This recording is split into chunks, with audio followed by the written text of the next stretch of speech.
Film Aishwarya जी ने sign की तो उन्होंने डायरेक्टर को या प्रोड्यूसर को ये बताया नहीं कि शी इज़ 4 months प्रेग्नेंट।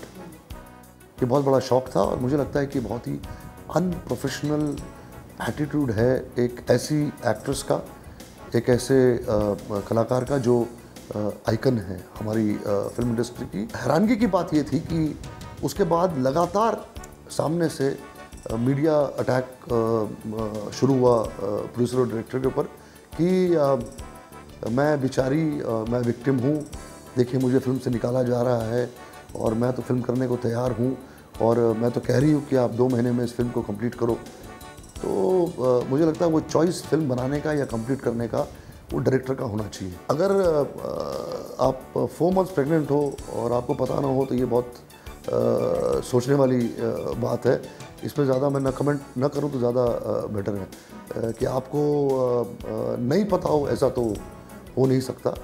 और ये बिल्कुल सोच समझ कर ये छुपाया गया है और ये शायद उम्मीद नहीं होगी उनको कि इसके अनाउंसमेंट के बाद, शूटिंग शुरू होने के बाद फिल्म जो है वो शेल्फ की जा सकती है या मधुर इस फिल्म को शेल्फ कर देगा। तो I think that is more of a shock, but definitely he is in a state of shock.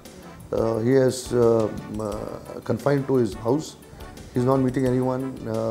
He's not talking to anyone, and probably it will take time for him to come out of this shock. The reason is that he never expected this to happen. After making so many successful films, and being a successful director, a well-known director, well-known production house involved in it, this can happen to him. So it's basically a matter of shock. और मुझे लगता है कि time जाएगा और चीज़ें निकलेंगी। और मोर देन एनीथिंग जो हुआ, फिल्म रुक गई और फिल्म नहीं बन रही है, उस शॉक से ज़्यादा बड़ा शॉक था जब एलिगेशंस आने शुरू हुए कि ये he doesn't respect women.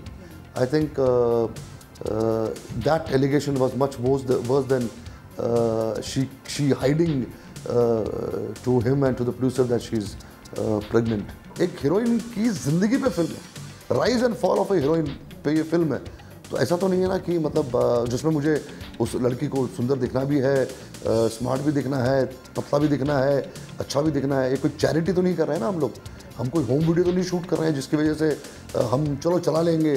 कोई बाबा रामदेव पे फिल्म बन नहीं रही है, एक बहुत ही सीरियस मामला है। और then it's a commercial proposal. मैं कोई चैरिटी, कोई कंपनी या कोई प्रोडक्शन हाउस या कोई डायरेक्टर कोई चैरिटी नहीं कर रहा है यहाँ पर।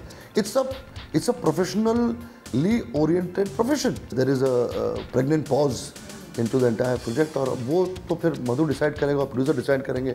मेरा तो उसमें कोई इंटरफेरेंस नहीं है और ना मैं उसमें उस फिल्म में इन्वॉल्व हूँ।